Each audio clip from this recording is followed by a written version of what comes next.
The signal came from deep space, carried on waves that most ships would miss. Captain Day-Ho was not like most captains. His patrol ship Steel Wind moved through the dark between stars, watching for trouble that others could not see. The ship's sensors picked up the weak transmission, and something about it made Day-Ho stop what he was doing. "What is that?" he asked his communications officer. "Unknown signal, sir. It's coming from the outer ring sectors. Very weak, but it's being sent on 17 different frequencies." Day-Ho frowned. Most species only used one or two communication methods. Someone was trying very hard to be heard. "Clean it up. Let me hear what they're saying." The bridge fell quiet as static filled the air. Then, slowly, words became clear. The voice was strange, like music made of light, but the translation system worked. "Please, anyone who can hear this message, we need help. Our worlds are being destroyed. We cannot fight back. We do not know how to fight. Please, if there are kind people among the stars, help us. We are the Villani Republic. We will share all we have with those who save us." The message repeated in different languages. Each time, the voice sounded more desperate. Day-Ho had heard many distress calls in his 20 years of patrol duty. This one was different. These people were not asking for rescue from an accident or natural disaster. They were begging for protection from something that wanted to kill them. "Sir, should I forward this to command?" asked his communications officer. "Yes. Send it to Admiral Su-Jin directly. Mark it urgent." 3 hours later, Day-Ho received orders to return to Earth immediately.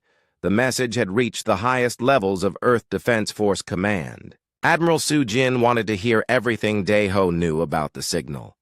Admiral Su-Jin stood in the command center of Earth Defense Headquarters, studying the star maps. She was known throughout the fleet as someone who made hard decisions without hesitation. Her short gray hair and serious face showed the weight of protecting humanity's interests in a galaxy full of unknowns. "Tell me about these Villani," she said when Day-Ho arrived. "I've never heard of them before, Admiral, but the signal was real. They're scared of something, and they don't know how to fight it." Lieutenant Boram, the fleet's expert on alien life, stepped forward. She had spent years studying the different species that humanity had encountered since joining the galactic community. "I've been researching them, Admiral. The Villani are crystal-based life forms. They live on worlds near the galactic core. According to the records, they've never been involved in any conflicts. They seem to be completely peaceful." "Completely peaceful?" Su-Jin raised an eyebrow. "That's dangerous in this galaxy." "Yes, ma'am. They appear to have no military at all. No weapons, no defense fleets, nothing. They've survived by being so harmless that no one bothered to attack them." Su-Jin walked to the large window that looked out over Earth's busy spaceports. Ships came and went constantly, carrying goods and people to dozens of different worlds. Earth had grown strong since joining the galactic community. But they were still newcomers. Most alien species saw humans as rough and primitive. What do we know about their attackers? Boram pulled up new information on her tablet. "They call themselves the Grimlock Swarm, insect-like species. They seem to move from system to system, taking what they want and destroying everything else. They've been attacking Villani colonies for 6 months." "And no one else is helping?" "No, ma'am. I checked with our contacts in the Galactic Council. Most species consider the Villani too weak to be worth the risk. The hegemony powers are focused on their own territories." Su-Jin was quiet for a long moment. Earth had been trying to prove itself to the galaxy for decades. Most alien species thought humans were violent and unpredictable. They weren't wrong, but they didn't understand that humanity's violence came with honor and purpose. What's our closest fleet to their territory? First Fleet is 3 weeks away at maximum burn, Admiral, answered Captain Haywan, who commanded the fleet's largest battleship. And how many ships do these Grimlocks have? Unknown. But early reports suggest they have enough to attack multiple worlds at once. Su-Jin made her decision the way she always did, quickly and with full commitment. Send word to General Dong-hyun. Tell him we're accepting this mission. First Fleet will depart for Volani space in 6 hours. Admiral, Boram said carefully, the other galactic powers might not approve. We're still new to interstellar politics. Some species might see this as humans trying to expand our influence. Then they'll learn something about human nature, Su-Jin replied. We don't abandon people who ask for help. The orders went out across Earth's military network. Major Woo Seok received his deployment notice while training his shock battalion in the Australian desert. The soldiers under his command were some of Earth's finest, men and women who had grown up in Earth's harsh environment and learned to survive where other species would die in minutes. Pack for extended deployment, he told his sergeants. We're going to help some people who've never seen a real fight. Sergeant Mi-young, his best combat engineer, grinned. About time we showed the galaxy what humans can do. In the research laboratories beneath Geneva, Dr. Jin Woo gathered everything known about Volani culture and biology. He would travel with the fleet to help establish communication and avoid cultural mistakes. The doctor had made first contact with 6 different species, and he knew how easily things could go wrong. As the ships of First Fleet prepared for departure, news of the mission spread through Earth's government. Some politicians worried about the cost and risk. Others argued that Earth should focus on its own problems, but the military leadership stood behind Admiral Su-Jin's decision. Ambassador Eun Seo, Earth's representative to the Galactic Council, sent a formal notice of humanitarian intervention to the major powers. The responses came quickly. Some species expressed surprise that humans would risk themselves for strangers. Others warned that Earth was overstepping its authority. The Etherian Empire sent a message that was both compliment and threat. We are impressed by human courage, but concerned about human judgment. We hope your species knows the difference between helping and conquering. 3 days later, First Fleet departed Earth orbit. 15 warships carrying humanity's finest soldiers, engineers, and scientists headed toward a part of the galaxy where few humans had ever traveled. They were going to help a species they had never met, fight an enemy they didn't understand. Admiral Su-Jin stood on the bridge of her flagship as Earth grew smaller behind them. She thought about the choice they had made. Other species might call it foolish. They might say humans were too quick to fight, too willing to risk themselves for others. She smiled grimly. Let them think that. They would learn soon enough what it meant when Earth answered a call for help. The galaxy was about to discover that humans didn't just fight to win, they fought to protect those who couldn't protect themselves. And they were very, very good at fighting. The journey to Volani space took 3 weeks. For most alien species, traveling that long in the cold emptiness between stars was torture. For humans, it was just another day at the office. Earth had taught them that survival meant being ready for anything. Major Woo Seok walked through the training deck of the transport ship Mountain's Edge. His soldiers were practicing combat drills in zero gravity, moving like deadly dancers through obstacles that would crush normal beings. The training room could simulate any environment, from frozen worlds where the air turned solid to desert planets where the ground could melt steel. "Faster!" Wusok shouted as his soldiers moved through a simulation of urban combat. "The enemy won't wait for you to think." Sergeant Mi Young finished her run through the obstacle course and landed softly on the deck. Her breathing was steady, even though she had just moved through conditions that most aliens would consider impossible. She wiped sweat from her face and grinned. "Sir, when do we get to see what these Grimlocks can actually do?" "Soon enough, Sergeant. Right now, focus on what we can do." Wusok was proud of his battalion. These men and women had been born on Earth, raised in environments that killed weaker species just by existing. They trained in gravity that would crush most aliens. They breathed air that burned the lungs of creatures from gentler worlds. They were weapons that no other species could create, because no other species came from a world that tried to kill them every day. In the ship's workshop, Mi Young worked on modifications to their equipment. Human weapons were built to work in any environment. They had to be, because Earth had every deadly environment imaginable. Her hands moved quickly as she adjusted energy shields and weapon systems. "These modifications should work in vacuum," she told her team. "The Volani live on worlds with thin atmosphere. Our standard gear might be too powerful." "Too powerful?" asked Corporal Ye-Jin, looking up from a weapon she was cleaning. "We don't want to accidentally break their planet," Mi Young explained.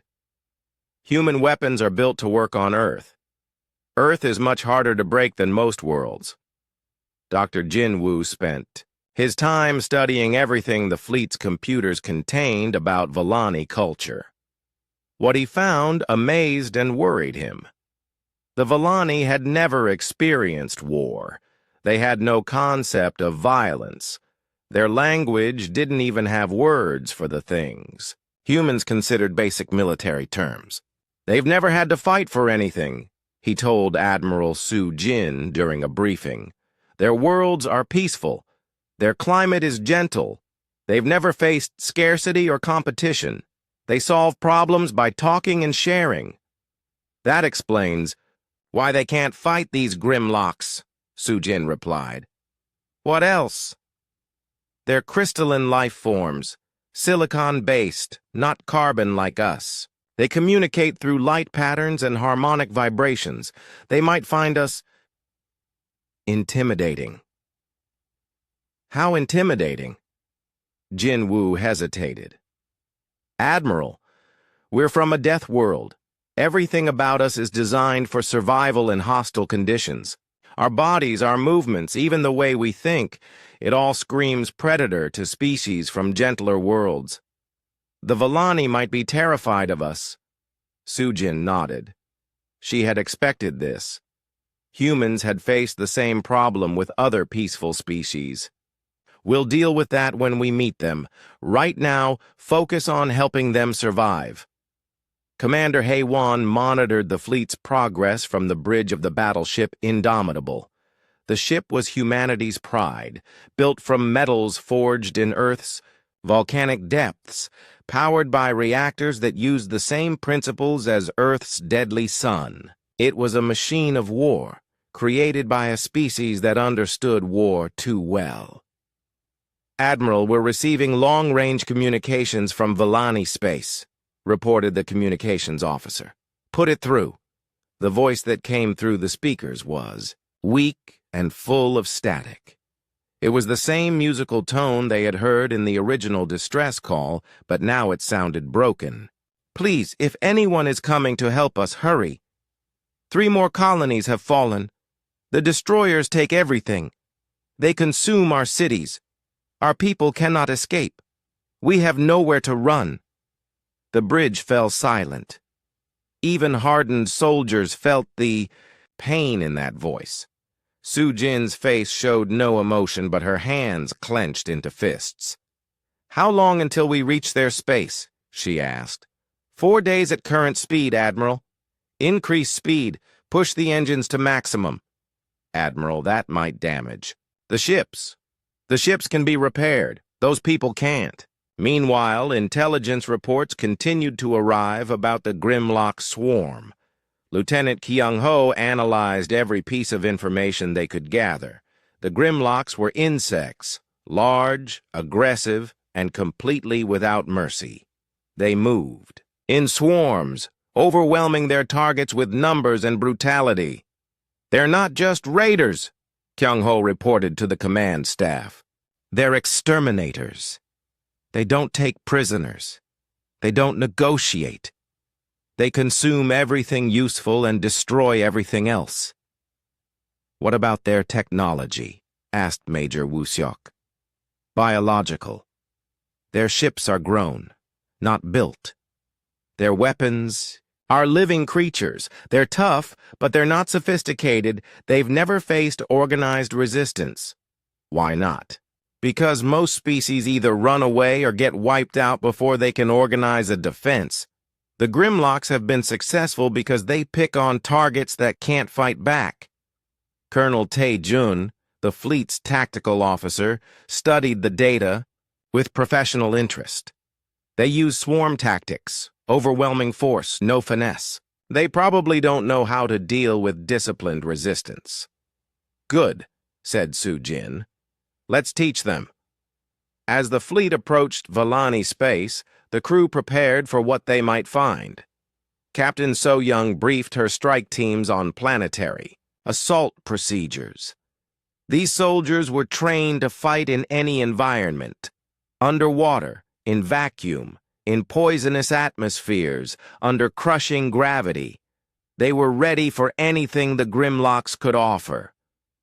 Remember, So-young told her troops, we're not just fighting for ourselves. We're fighting for people who have never learned how to fight. They're counting on us. The soldiers nodded. They understood. Earth had taught them that the strong protected the weak. It was one of humanity's oldest laws, written in blood and survival across thousands of years of history. On the final day of the journey, long-range sensors began picking up the battle zone. What they saw made even experienced officers pause in shock. The Grimlocks had turned the Volani's peaceful star system into a war zone. Massive bioships moved between planets like hungry beasts, consuming everything in their path. Dear God, whispered Commander Haiwan as the tactical display updated. There are thousands of them. Admiral Soo-jin studied the display without expression. She had seen overwhelming odds before. Earth had taught humanity that numbers didn't always win. Battles, skill, determination, and the will to protect others, those things could overcome any enemy. All ships, battle stations, she commanded. We're going to show these insects what happens when they threaten innocent people. Throughout the fleet, alarms sounded. Soldiers checked their weapons. Engineers powered up the great machines of war. Doctors prepared medical bays for casualties. Everyone knew their job, and everyone was ready to do it. The humans were coming, and they brought with them all the fury and skill that Earth's deadly embrace had taught them. The Grimlocks were about to learn why Deathworld species made the best protectors in the galaxy. As First Fleet dropped out of hyperspace at the edge of Volani territory, Admiral Soo-jin opened a communication channel to all ships. Today we fight not for conquest or glory, but for people who cannot fight for themselves. Today we show the galaxy what humanity stands for. All ships, engage the enemy. The battle for Volani space was about to begin. The first thing that hit the humans when they entered Volani space was the smell of burning crystal. Even through their ship's air filters, they could detect the chemical signature of destruction. The Grimlocks were not just attacking, they were sterilizing entire worlds. Admiral Soo-jin stood on the bridge of her flagship watching the tactical display update with new information. The Grimlock fleet was massive, bioships that looked like giant beetles floating in space, each one the size of a city. But size had never impressed humans. Earth had taught them that the biggest predators often made the easiest targets. "Colonel, Taejun analysis," she ordered. The tactical officer studied the enemy formations with the eye of someone who had spent his life learning how to kill efficiently. "They're using brute force tactics, Admiral. No finesse, no strategy. They just swarm their targets and overwhelm them with numbers." "Weaknesses?" "They move in predictable patterns. Their command structure appears to be instinctive rather than planned. If we can disrupt their coordination, they'll fall apart." Soo-jin nodded. "Major Woo-seok, are your people ready?" "Born ready, Admiral. My battalion has been training for this their whole lives." On the planet's surface, Captain So-young led the first human strike team through what had once been a Vellani city. The buildings were made of living crystal that sang in harmonious tones. Now half of them lay shattered, their music replaced by the screams of Grimlock raiders. The first time So-young saw a Vellani civilian, she almost stopped breathing. The being was beautiful, a tall, graceful figure made of clear crystal that caught and reflected light in rainbow patterns. It moved, like living music, and its voice sounded like wind chimes in a gentle breeze. It was also terrified beyond the ability to think clearly. "Please," the Vellani said in its musical language, "are you here to save us? The destroyers came from the sky. We tried to sing to them to show them peace, but they would not listen." So-young activated her translator and spoke carefully. "We're here to help. My name is Captain So-young. We're from Earth. We're going to stop the creatures that are hurting you." The Vellani's crystal body flashed with rapid light patterns that the translator identified as extreme confusion. "Earth? But Earth is a forbidden world, a place of death and violence.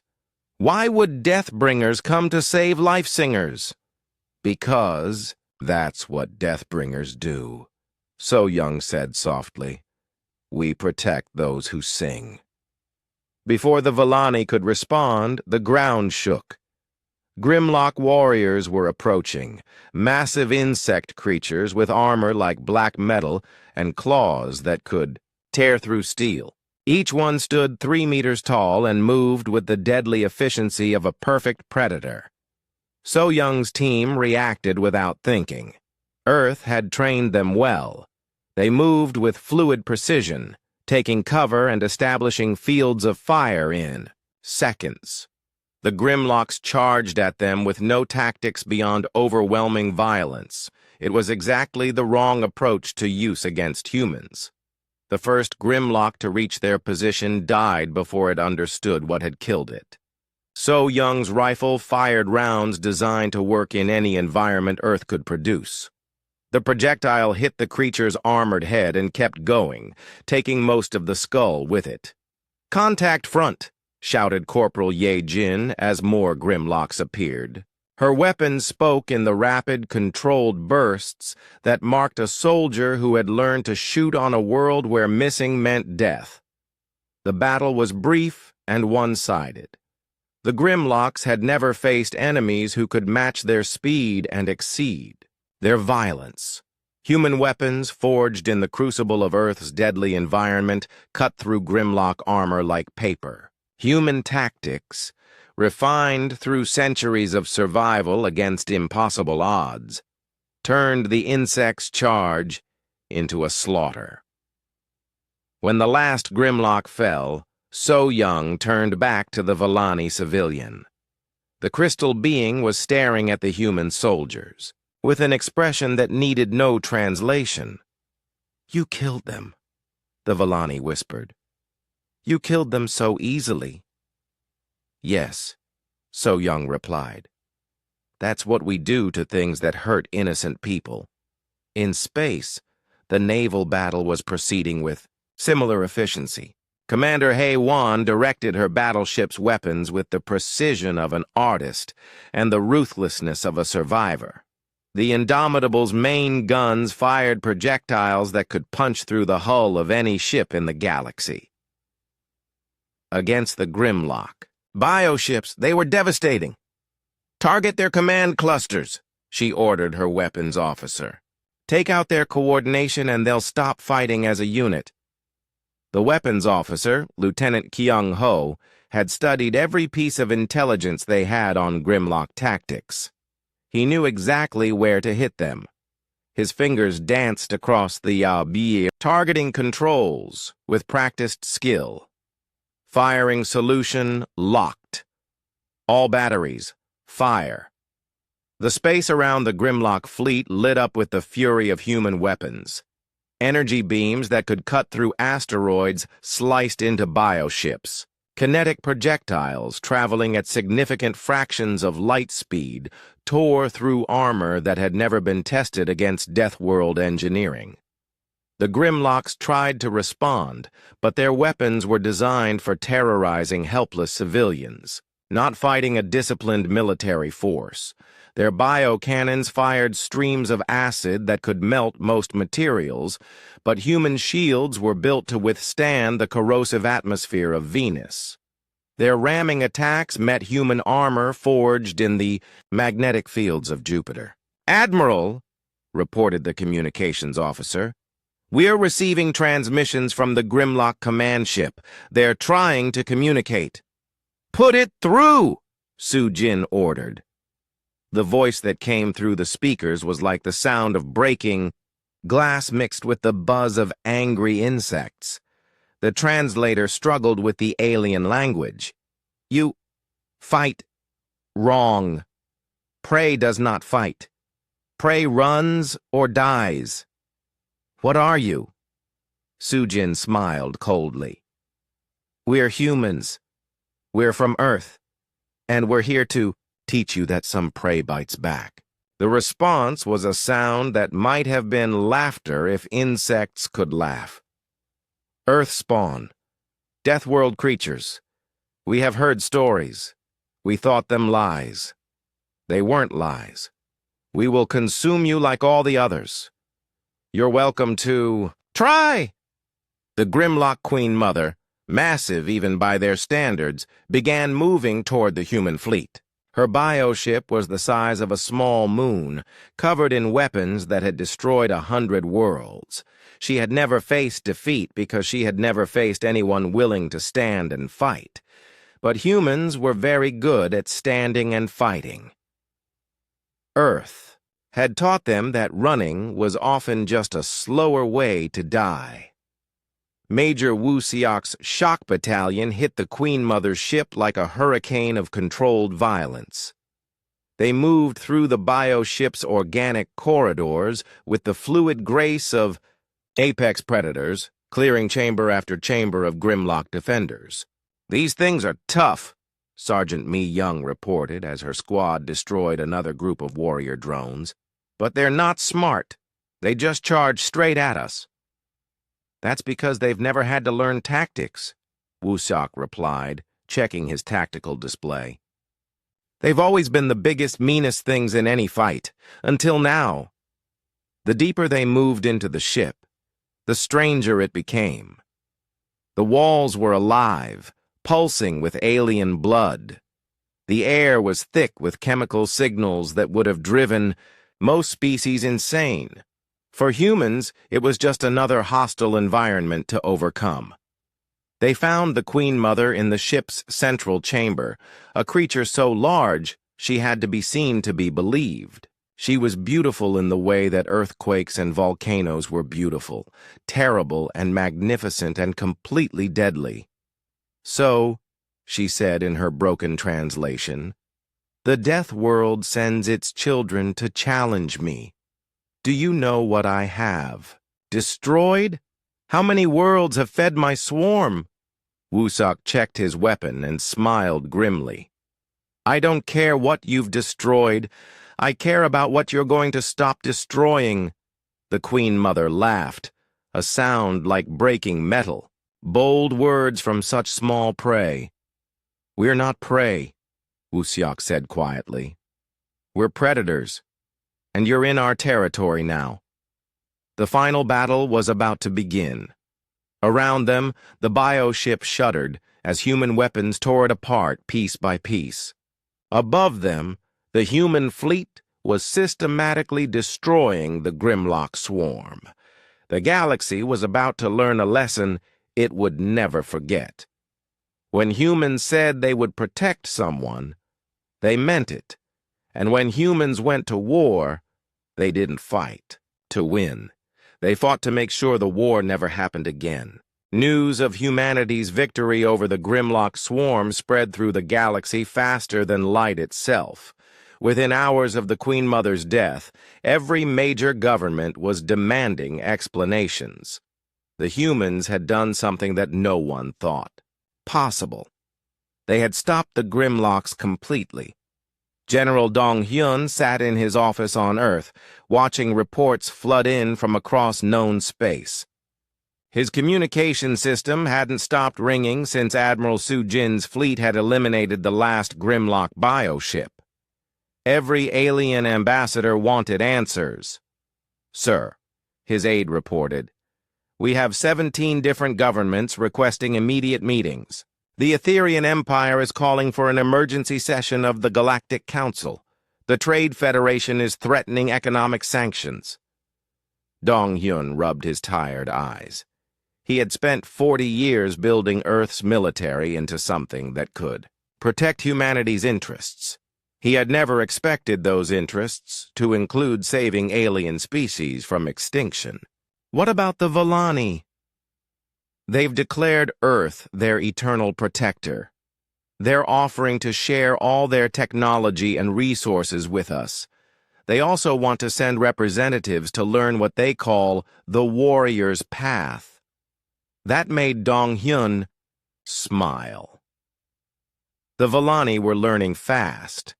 Peace was beautiful, but it needed strength to protect it. On the planet, Crystallia, Dr. Jin Woo was experiencing something no human had ever seen before. An entire species trying to understand war. The Vallani had gathered their greatest minds to study the humans who had saved them. They approached the subject of violence the way scientists approached a new form of physics. "Explain to us," said Elder Harmony of Light, her crystal body flickering with curious patterns, "how your people knew to fight this way. How did you learn to move like death itself?" Jinwoo chose his words carefully. "Our world taught us. Earth is not a gentle place like yours. Everything there tries to kill everything else. We learn to survive by becoming very good at staying alive. But you could have used this skill to conquer other species. Instead, you used it to save us. Why? Because that's what strength is for, to protect those who cannot protect themselves." The Vallani considered this with the deep thought that characterized their species. "We wish to learn this protection, not to hurt others, but to ensure our children never again face what we faced." Crystal Singer Who Learns, a young Vallani who had watched the human soldiers fight, stepped forward. "I have been studying with Corporal Ye Jin. She teaches me that weapons are tools like any other. The evil is not in the tool, but in how it is used." Jinwoo nodded. "That's a lesson it took humans thousands of years to learn." Meanwhile, Corporal Ye Jin was discovering something remarkable about Vallani technology. When combined with human engineering principles, their crystal formations could create defenses that were almost impossible to break. The Vallani understood harmony and resonance in ways that human science was only beginning to grasp. "Look at this," she told Major Wusiak, showing him a crystal matrix she had been working on with her Vallani partner. "They can amplify our energy shields by 300%. Their technology doesn't fight against natural forces. It works with them. And our technology? Our technology is built to work, despite natural forces trying to stop it. When you combine them, she activated the hybrid system. The energy shield that appeared was unlike anything either species had created alone. Back on Earth, Ambassador Yunseo faced the most challenging diplomatic situation of her career. The emergency session of the Galactic Council had been called to discuss what they termed the human question. Species that had ignored humanity for decades suddenly wanted to know everything about Earth's capabilities. The concern, stated High Chancellor Vex Thalan of the Etherian Empire, is that humanity has demonstrated military capabilities far beyond what was previously known. This raises questions about your species' intentions. Yunseo stood calmly before the assembled representatives of 40 different species. She had prepared for this moment ever since Earth joined the galactic community. Our intentions are simple, she said.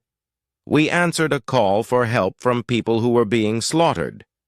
We did what any decent species should do. But your methods, interrupted Trade Minister Kolnam from the Federation, were extremely violent. You didn't attempt negotiation or peaceful resolution. The Grimlocks had already demonstrated that they don't negotiate. They kill everything they encounter. Peaceful resolution was not an option. Still, pressed High Chancellor Vex Thalan, your species' combat effectiveness suggests capabilities that weren't disclosed when Earth joined the galactic community. Yunseo smiled coldly. We never hid our capabilities.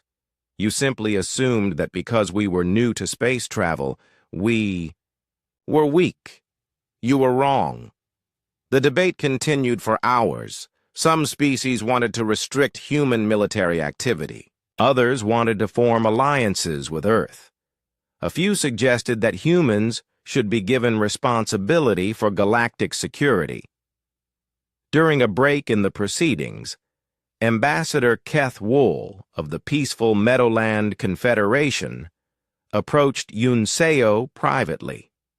My people have been threatened by raiders for years, he said quietly. The Galactic Council always tells us to seek peaceful solutions while our colonies burn. Would Earth consider helping us? Before Yunseo could answer, she was approached by representatives from 6 other peaceful species. All had the same request. All had been ignored by the major powers when they asked for protection. We'll consider any request for humanitarian aid, Yunseo told them. That's what we do. In Volani space, Admiral Su Jin was dealing with a different kind of attention. Grimlock survivors had fled to other sectors, carrying word of their defeat. The result was not what anyone expected. Admiral, reported Captain Dayho, we're detecting movement in the nearby systems. Multiple species are sending scouts to observe us. Hostile? Unknown. They're keeping their distance, but they're definitely watching. Sujin understood. Word was spreading that the humans had defeated an enemy that everyone else feared. Some species would see that as an opportunity. Others would see it as a threat.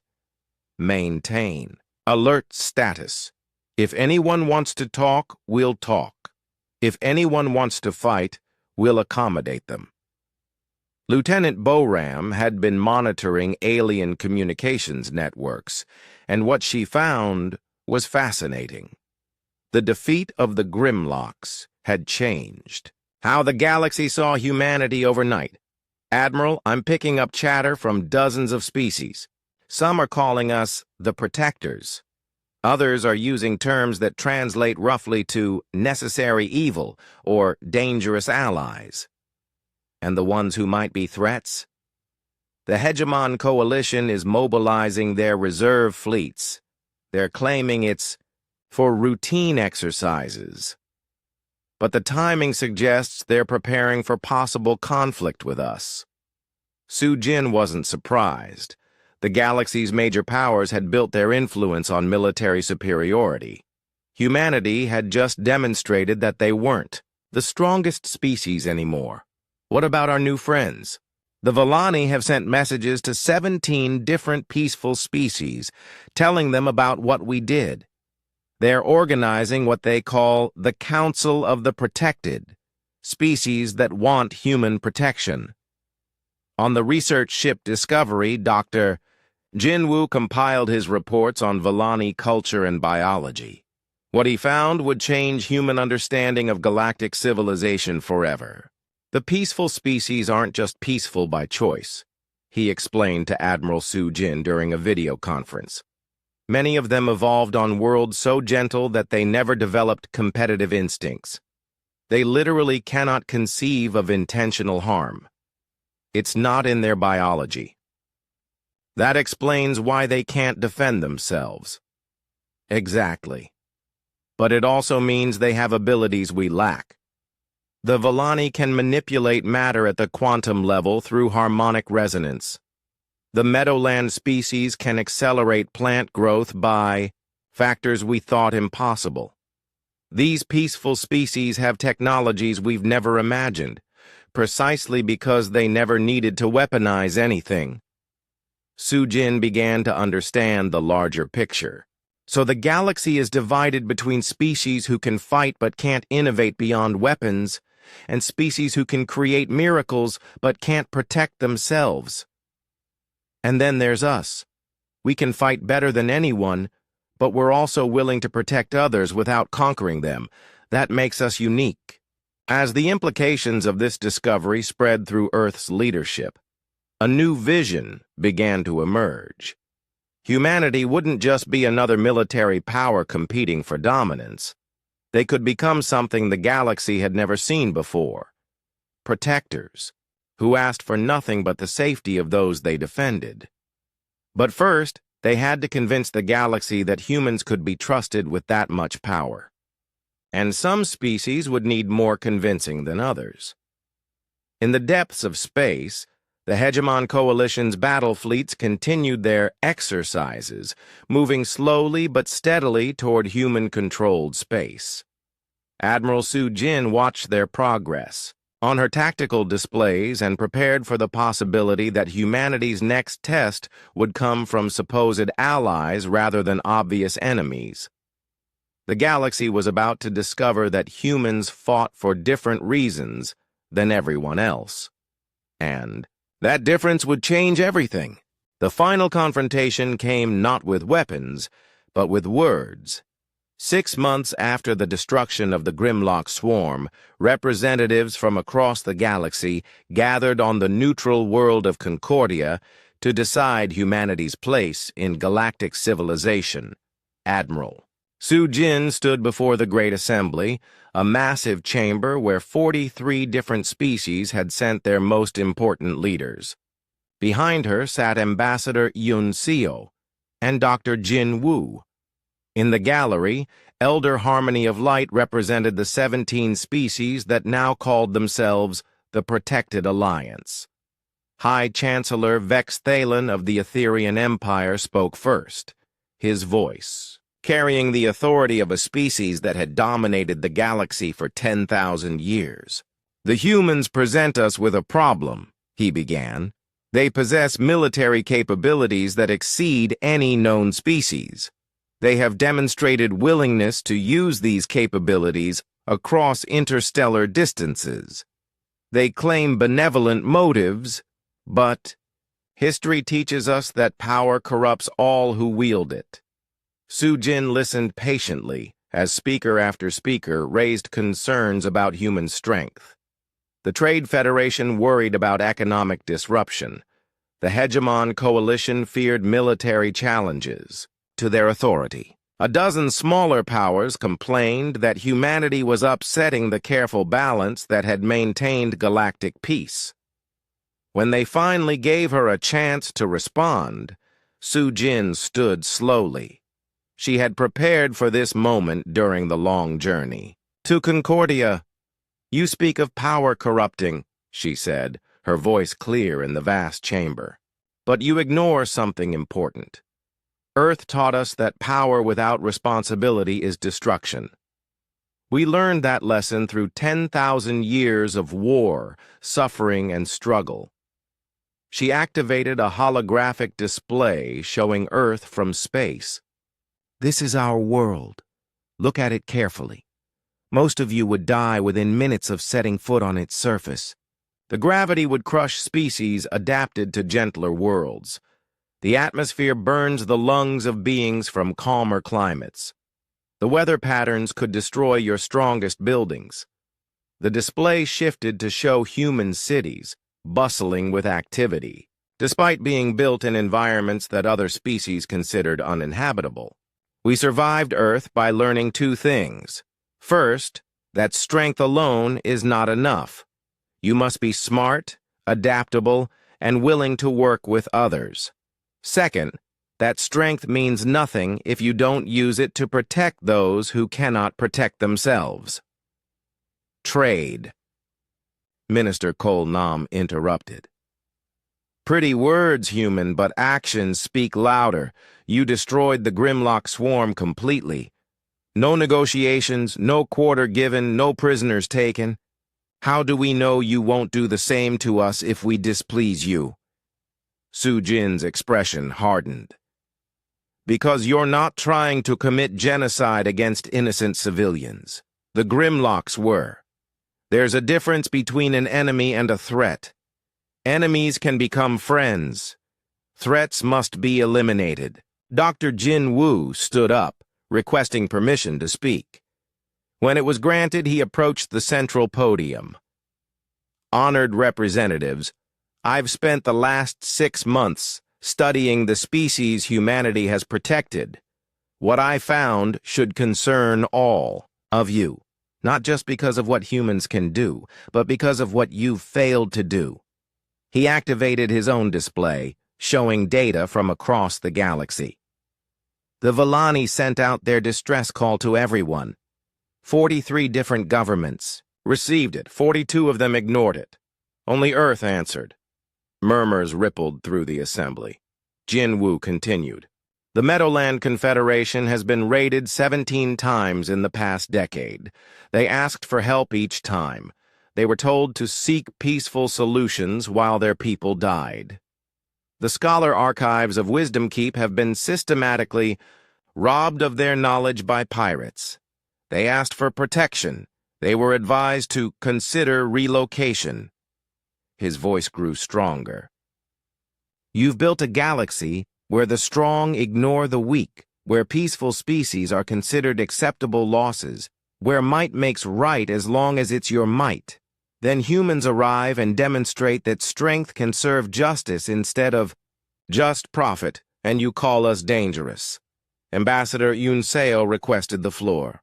When she spoke, her words carried the weight of a species that had fought its way from a hostile world to the stars. We're not asking for dominance, she said. We're not demanding tribute or submission. We're offering something this galaxy has never seen before. Protection without conquest. The species we defend keep their independence, their governments, their cultures. They just sleep safely knowing that someone will answer when they call for help. And what do you want in return? Asked Chancellor Vexthalan. Nothing you're not already giving the Hegemon Coalition for protection that never comes. Nothing you're not paying the Trade Federation for commerce that only benefits them. We want what every decent species should want. A galaxy where the weak are protected and the strong serve something greater than themselves. The debate continued for 3 days. During breaks, Su Jin met privately with representatives from various factions. Some were genuinely concerned about human power. Others were more worried about losing their own privileged positions. On the second day, Crystal Singer Who Learns addressed the assembly. The young Villani had spent months learning human military principles, and her words carried unexpected weight. Before the humans came, she said, my people believed that peace was the absence of violence. We learned we were wrong.